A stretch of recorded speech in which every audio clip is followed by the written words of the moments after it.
Dia em dia, ele lia o livro da lei de Deus, desde o primeiro dia até ao derradeiro, e declarando e explicando o sentido, faziam que lendo se entendesse. Está entrando no ar o programa Explicando a Bíblia. Apresentação, irmão Gilvan Silva.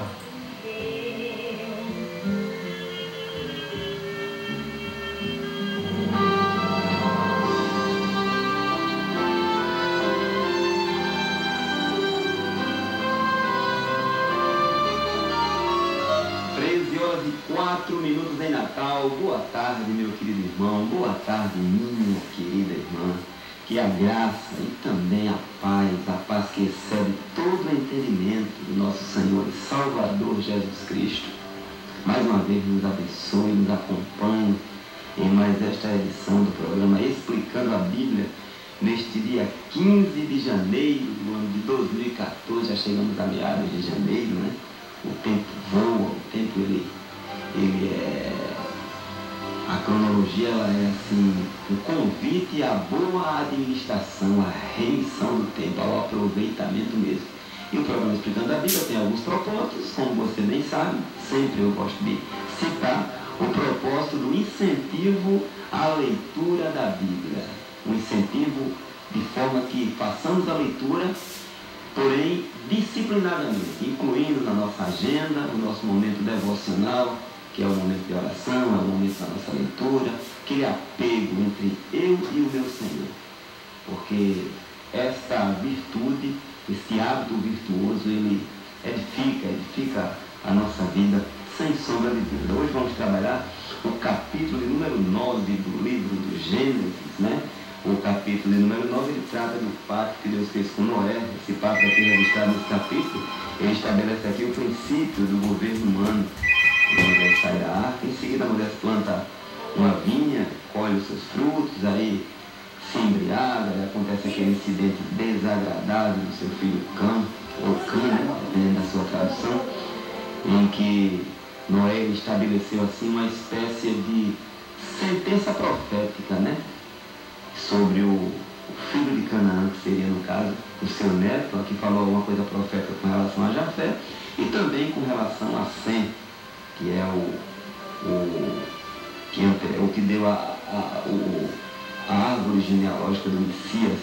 O início do capítulo 9, lá no versículo de número 1, diz assim: E abençoou Deus a Noé e a seus filhos e disse-lhes: frutificai e multiplicai-vos e enchei a terra. A gente já observa aqui que, como tinha sido ceifada toda a humanidade viva, com exceção da família de Noé, seus filhos e suas noras, sua esposa e ele próprio, a mesma recomendação que Deus havia dado ao casal que principiou toda a humanidade, ele agora deu a essas 4 famílias, no sentido celular, para dar continuidade a essa questão de encher a terra, de procriar mesmo. Nesse capítulo aqui, Deus dirigiu-se a esses 8 sobreviventes do dilúvio de Deus e deu assim essas instruções sobre, vamos dizer assim, 4 áreas da vida, né? Apesar de inicialmente as instruções elas terem sido apresentadas a Noé e a sua família, elas podem ser aplicadas a todas as pessoas, em todas as idades, em todas as épocas e em todos os lugares. Ele falou acerca da multiplicação da vida, que é esse verso que eu li, falou acerca da sustentabilidade da vida, a gente vai ver em seguida a partir do verso número 2, falou também a respeito da proteção da vida, né? Inclusive ele falou aqui uma sentença para aquele que cometesse o crime de homicídio, e falou também acerca do aproveitamento da vida, do desfrute da vida, né? Quando Noé ele saiu da arca, ele era como fosse o segundo Adão mesmo, prestes a encabeçar um novo nascimento, um novo recomeço, ou um novo começo, né? Recomeço assim, não tivesse o novo, para a raça humana na terra. E a fé no Senhor, ela havia salvo Noé e também sua família dessa destruição do dilúvio. E aqueles 3 filhos deles iriam popular toda a terra outra vez que Noé não teve mais filho, né? E todos os descendentes de Noé, eles foram importantes dentro do plano de Deus, com certeza. Mas especialmente a linhagem de Sem, de Semita. Dessa linhagem nasceram, vamos dizer, o principiante de tudo que foi Abraão. Apesar de que de Abraão também nasceu outras raças, né? E que são opositoras, assim, históricas do povo de Israel. Mas se a gente for olhar aqui para a questão do Abraão, que é o homem que Deus escolheu para fundar a nação judaica, aí a gente já vê que tem uma visão especial focada de Deus neste homem. E dessa nação viria, no caso, o Redentor que cumpriria a promessa de Gênesis 3,15, esse Redentor que pisaria a cabeça da serpente. E a vida, como era uma dádiva de Deus, os filhos, uma herança do Senhor, tesouros a ser protegidos e investidos para a glória dele, foram exatamente os que deram continuidade à boa obra de Noé. Esse princípio aqui do cuidado para com os filhos, ele permanece em vigor, né? Como mordomos de Deus, nós somos responsáveis mesmo pelo cuidado de tudo que o Senhor nos confiou, inclusive pela responsabilidade dos nossos filhos, né? A questão do caráter já é uma questão genética nossa, a questão da formação a questão do gênio, perdão, a questão que ele já herda de nós, dos nossos pais, e também a questão do caráter envolve muito a nossa formação através daquilo que a gente ensina na prática, né? A questão do falar é importante, mas a questão do praticar, eu tenho para mim, tenho certeza que grita muito mais alto e de forma convincente, né? Muitas vezes a gente vê pais contando testemunho de que o filho repreendeu em determinadas circunstâncias, onde ele falou que não era para mentir e entrou numa veia de mentira lá, e o filho pequenininho, mas pai, não, o senhor falou assim. E às vezes o velhão chega até a ficar envergonhado. Às vezes o menino, quando não tem papo na língua, como se diz até na frente das pessoas, né?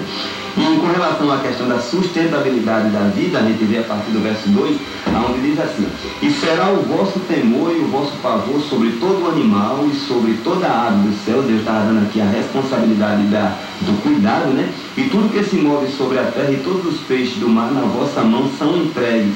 Tudo quanto se move que é vivente será para vosso mantimento. Tudo vos tenho dado como a erva verde, carne, porém, com sua vida, isto é, com o seu sangue, não comereis. A gente vê que no capítulo 1 do livro de Gênesis, no verso 29 e 30 especialmente, a gente observa que a norma de alimentação era a vegetariana, ou o sistema, ou a dieta, né, alimentar. E aqui a gente vê que a ingestão de carne, ela foi incluída como sendo, assim, talvez uma das coisas que fosse diminuir a longevidade da vida, até porque a partir do dilúvio a vida diminuiu, não teve mais aquelas centenas de dias sobre a terra, né? Então, com relação à sustentabilidade e o cuidado, a gente vê que quando Deus colocou Adão e Eva em seu lar no jardim, ele deu frutas e plantas para o alimento, mas depois do dilúvio ampliou essa dieta dos seres humanos de modo a incluir a carne, é o que a gente viu no texto. E os animais passariam a temer os seres humanos e a fazer todo o possível para fugir da ameaça da morte. E Noé e seus filhos, eles eram caçadores. Aí a questão do pavor, que por uma questão de instinto, Deus colocou no coração, mas no animal. No entanto, Deus ele impôs uma restrição sobre o uso de carne animal para o alimento, que não deveria conter sangue, é o que diz o verso número 4, como lemos. E a vida, irmãos, ela encontra-se no sangue e deve ser respeitada disso. Além disso, o sangue dos animais seria importante para a maioria dos sacrifícios no período mosaico, de modo que era preciso tratá-lo com reverência, né?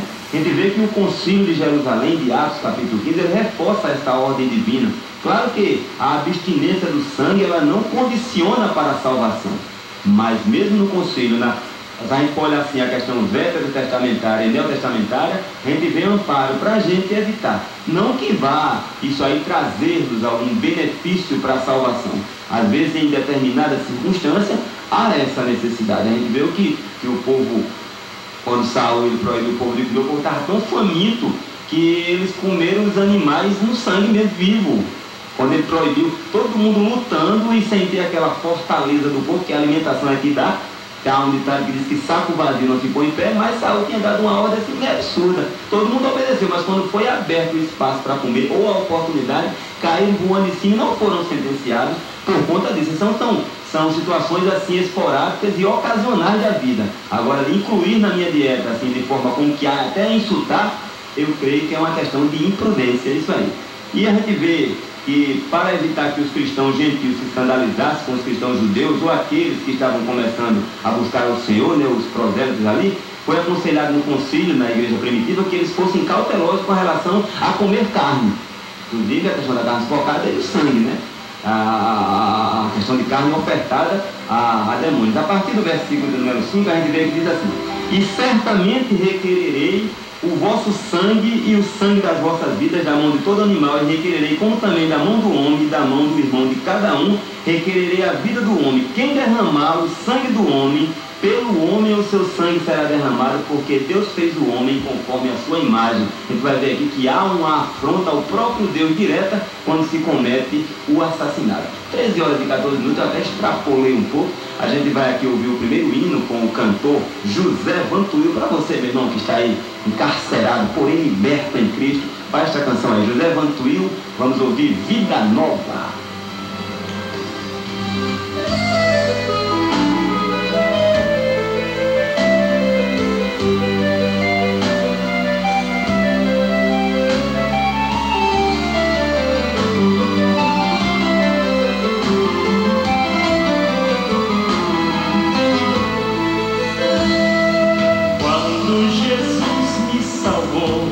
Eu estava detido em uma prisão.